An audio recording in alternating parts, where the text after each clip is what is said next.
Alhamdulillah, with Allah subhanahu wa ta'ala's blessing upon us, we have approached yet another Ramadan, which is just a few days away from us. And may Allah subhanahu wa ta'ala give us the ability to really reach that month and reap its benefits. Because this month, this part of the year, is so unique that there is no other time of the year which is similar to it. It brings so many benefits and so many blessings which a person cannot find at any other time of the year. When a person fasts in this month, when a person stands in prayer at night in this month, then all of his previous sins are forgiven. Imagine, his entire slate is wiped off. It is clean. It is cleared up. All his previous sins are forgiven. This month is a month of mercy. It's a time when Allah subhanahu wa ta'ala's mercy, His blessings are visible, are clear to us, are felt by us, are experienced by us every day and every night. Therefore, it is very important that as we approach this month, we are ready for it. We are mentally ready for it, we are spiritually ready for it, so that we can reap its benefits. Because Allah subhanahu wa ta'ala, His doors are open. He sends down His rain. He showers us with His blessings.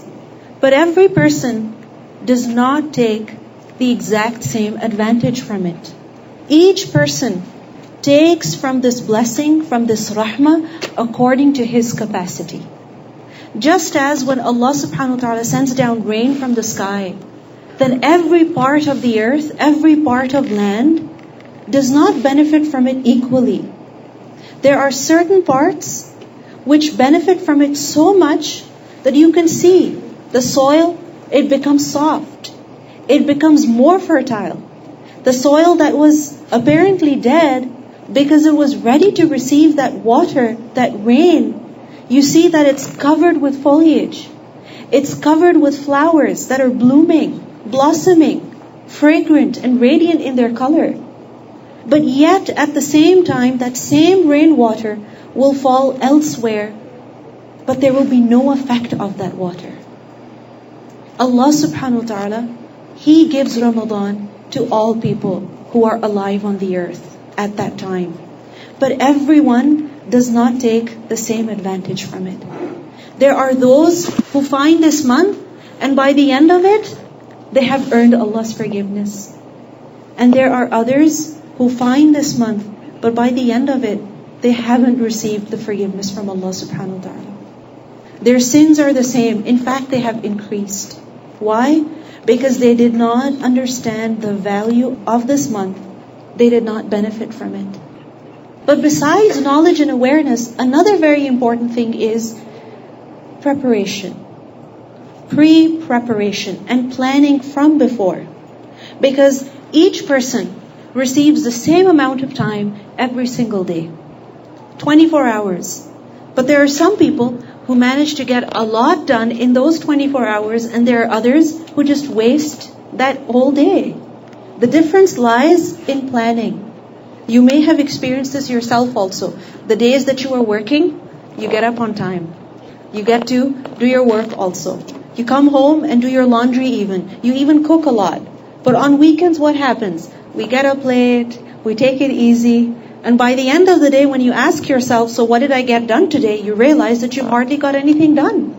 What was the difference? The planning. For certain days, we have our entire day planned out.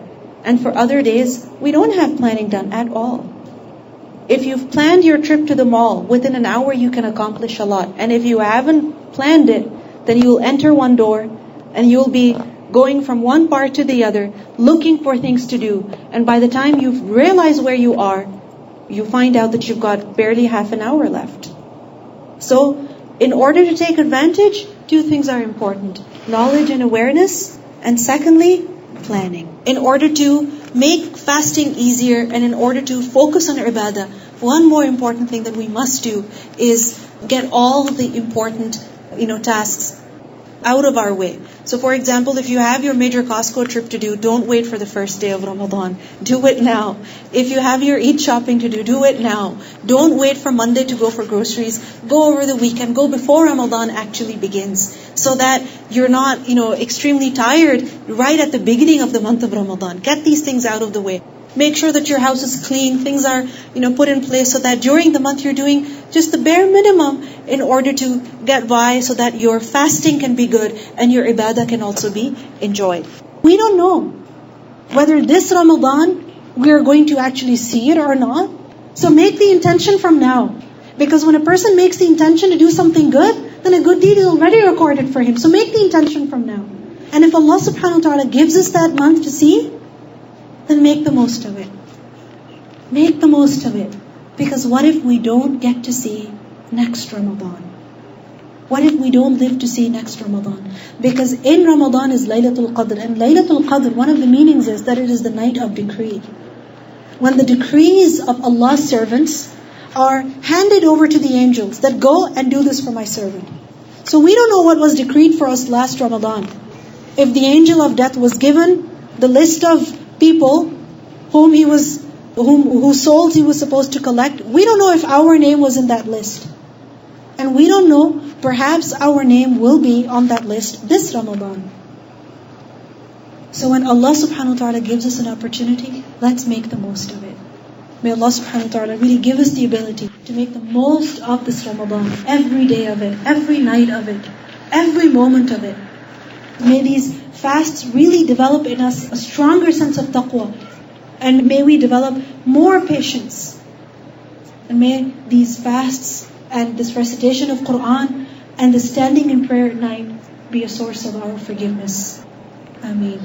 سبحانك اللهم وبحمدك نشهد أن لا إله إلا أنت نستغفرك ونتوب إليك. السلام عليكم ورحمة الله وبركاته.